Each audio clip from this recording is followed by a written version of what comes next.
विष्णु के पास जाकर निवेदन करी थी वो निर्जला था, निर्जला। इसलिए सारी एकादशियों में निर्जला एकादशी की महत्वता शास्त्र प्रमाण करता है महाराज। पर हिंदू धर्म के 3 व्रत ऐसे बता दिए जिन व्रतों का पुण्य समाप्त नहीं हुआ।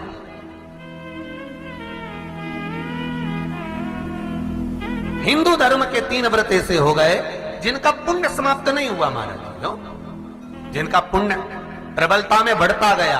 पहले नंबर पर एकादशी, दूसरे नंबर पर प्रदोष और तीसरे नंबर पर शिवरात्रि। एकादशी आकर खड़ी हुई। अब निर्जला के दिन शिव महापुराण की कथा कहती है, स्कंद पुराण कहती है कि आप वर्ष भर की एकादशी का क्रम भले ना करें, पर निर्जला एकादशी के दिन जो तुलसी हम ठाकुर जी को समर्पित करते हैं, वो तुलसी, ध्यान देना, वो तुलसी अगर मान लो आपके पास में रखी है, निर्जला एकादशी के दिन भगवान ठाकुर जी को, शालिग्राम जी को, लड्डू गोपाल जी को आपके घर में, आपके मंदिर में जो आपने भगवान को तुलसी समर्पित करी है, वो तुलसी मान लो तुम्हारे पास रखी है और कोई व्यक्ति को बहुत बहुत ज्यादा कष्ट है शरीर में, बहुत बहुत कष्ट है, थोड़ी सी वो तुलसी चढ़ी हुई ठाकुर के चरणारविंद की, आप उस जीव को धो तो सही, आधा घंटा इंतजार करो, स्वास्थ्य में अंतर आना प्रारंभ हो जाता है उस निर्जला का। क्योंकि निर्जला ऐसी एकादशी है जिसने जगत में जाकर, देवताओं के पास जाकर निवेदन करा है जग कल्याण के। जितनी भी माताएं एकादशी का व्रत करती, बहुत ध्यान से सुनना आज की कथा हो, शायद जिंदगी में मिली ना मिली, पर ये कथा का रास्ता तो बहुत ध्यान से सुनना। स्कंद पुराण यहां तक कहती है कि इस कथा के चरित्र को जो श्रवण कर लेता है उसको 26 एकादशी करना भी नहीं पड़ती। इस एकादशी की केवल ये कथा सुनकर ही वो तर जाता है। बहुत ध्यान से सुनना इसको, कथा को। एकादशी के दिन जब आप जल शंकर को चढ़ाने तो रोज ही जाते हैं, जब एकादशी का दिन रहे और शंकर जी के मंदिर में आप जल समर्पित करें तो 3 बार मुख से स्वधा स्वधा स्वधा या स्वधा स्तोत्र का पाठ, जिसमें 12 श्लोक, 2-4 हैं। पैसा तो आ रहा है पर घर में टिक नहीं रहा, डॉक्टर में, पुलिस में, एक्सीडेंट आदि में, कहीं गलत जगह पर, व्यसन में अगर पैसा जा रहा है, जुए में, मांसाहार, मदिरा पान, या कहीं आया पैसा, पैसा आने में कमी नहीं, आ रहा है पर टिक नहीं रहा, रुक नहीं रहा, कोई मांगने आ गया, दे दिया, फिर वहां से अपने पास नहीं आ रहा, अपन कह रहे हैं भैया हमारा पैसा लौटा दो, नहीं आ रहा। तो महाराज शिव महापुराण की कथा कहती है एकादशी के दिन गंगा के जल में मात्र 7 बेलपत्री डालकर जो नंदीश्वर भगवान, अर्थात जो शंकर जी के शिवलिंग के सामने नंदी होता है, उस नंदी के चरण पर गंगा का जल चढ़ाकर बेलपत्री शिव पर समर्पित कर देता है, उसके घर में रुपया रुकना चालू हो जाता है, फिर वो गलत जगह पर नहीं जाता, गलत स्थान पर वो धन जाएगा ही नहीं। तूने समझा, मांग तुझे क्या चाहिए। एकादशी ने भगवान विष्णु से कहा, नाथ प्रभु वर दे दो, मृत्यु लोक में जो मनुष्य मेरा व्रत करेगा, चाहे जलचर, थलचर, वायुचर या सांसारिक मनुष्य, मेरा अगर एकादशी का व्रत करेगा, प्रभु उसके यहां धन धान्य वैभव सुख संपदा बढ़ेगी और उस जीवात्मा को नरक नहीं भोगना पड़ेगा, सीधे वैकुंठ का उसको वास मिलेगा। जब जीव आत्मा को लेकर चला जाएगा, यम के दूत जब बंदी बनाकर ले जा रहे होंगे उस जीवात्मा को, जिसके प्राण छूटे होंगे, यम के दूत जब बंदी बनाकर ले जा रहे होंगे, तब मुझे वर दो कि मैं इसका हाथ पकड़कर बेतन्नी से पार उतार कर सारे नरकों से निकालती हुई आपके धाम में लेकर आऊं। भगवान ने वर दे दिया, तथास्तु। हे एकादशी सुनो, मृत्यु लोक का मनुष्य अन्न का त्याग कर कर, क्योंकि अन्न में एकादशी के दिन पाप पुरुष रहता है। अन्न का त्याग कर कर एकादशी के दिन जो मनुष्य तुम्हारा व्रत धारण करेगा, उस व्रत को करेगा और उस व्रत को धारण करेगा, उसकी मनोकामना पूर्ण होकर वो मेरे ही धाम को जाएगा। ये तो हुआ एकादशी के जन्म की कथा। एकादशी के दिन गंगा के जल में मात्र 7 बेलपत्री डालकर जो नंदीश्वर भगवान अर्थात जो शंकर जी के शिवलिंग के सामने नंदी होता है, उस नंदी के चरण पर गंगा का जल चढ़ाकर बेलपत्री शिव पर समर्पित कर देता है, उसके घर में रुपया रुकना चालू हो जाता है। फिर वो गलत जगह पर नहीं जाता, गलत स्थान पर वो धन जाएगा ही नहीं। बेटा अगर व्यसन में पड़ा हुआ है, मदिरापान में पड़ा हुआ है, मांसाहार में, जुए आदि में जा रहा है, तुम्हें लग रहा है कि मेरा बेटा गलत मार्ग पर जा रहा है, ये मित्र दोस्ती गलत हो रही है, वो सही जगह पर आ जाए। करना है एकादशी। कई लोग इसको धन के लिए भी करते हैं, संपदा के लिए। संपदा के लिए अर्थात जिसका व्यापार नहीं चलता, जिसके घर में पैसा नहीं आता, या नौकरी नहीं लग रही, या सर्विस नहीं लग रही, आप अप्लाई कर रहे हो, जगह जगह जाकर इंटरव्यू भी दे रहे हो और पैसा नहीं आता, तो उसके लिए भी प्रयास किया जाता है। पर उसके लिए यहाँ पर जो धन के लिए करते हैं, उसके लिए विष्णुपदी के लिए करते हैं। मतलब जैसे गंगा के जल में तुलसी के 11 पत्ते डाले जाते हैं और उसको किसी भी नारायण के मंदिर में राम कृष्ण शिव शंकर नहीं, राम कृष्ण भगवान विष्णु दत्त आदि जितने नारायण के मंदिर हैं, उस मंदिर में किसी भी पात्र में, एक छोटे से पात्र में उसको भरकर रखी आते हैं महाराज। उससे भी जॉब सर्विस नौकरी में सफलता प्राप्त हो जाती है। परंतु वो भी एकादशी को ही होता है। कुछ देर तक पात्र को रखा जाता है, फिर वही पात्र का जल किसी भी वृक्ष के नीचे डाल दिया जाता है, उससे भी नौकरी के लिए फायदा मिलता है। गंगा का जल कोई साधारण नहीं।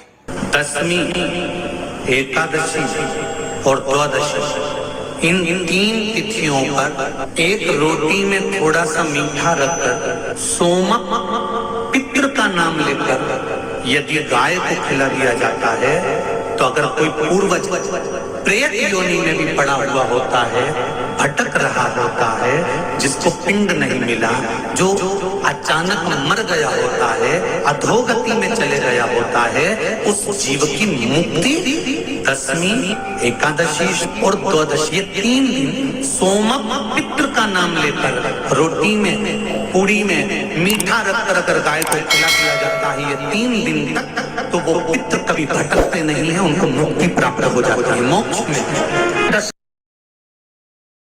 नहीं, एकादशी है कौन? क्यों इसकी इतनी प्रधानता है? क्यों इसकी पुण्यता है? ऐसा क्या है एकादशी में जो इसकी पुण्यता मानी जाए? कौन है ये जो भगवान नारायण तक एकादशी का व्रत करते हैं? सुभद्रा जी को भगवान जगन्नाथ ने, जगदीश ने एकादशी का व्रत कराया था। बद्रीनारायण भगवान को माता लक्ष्मी ने एकादशी का व्रत कराया था। क्यों? चंद्रायण एकादशी व्रत की माता। एकादशी है कौन? तो कहा जिसको व्रत करने पर भगवान नारायण भी जिसका व्रत करते हो, भगवान माता लक्ष्मी जिसका व्रत करती हो, वो एकादशी है कौन? तो शास्त्र वर्णन करता है महाराज, स्कंद पुराण का सुंदर चातुर्मास्य खंड के अंतर्गत वर्णन आया है महाराज। एक बार भगवान विष्णु आनंद में विराजमान थे, पद्मावती और माता लक्ष्मी दोनों उनके पास में विराजी हुई थी। भगवान लक्ष्मी और पद्मावती दोनों बैठी, एक सिर के पास, एक चरण के पास।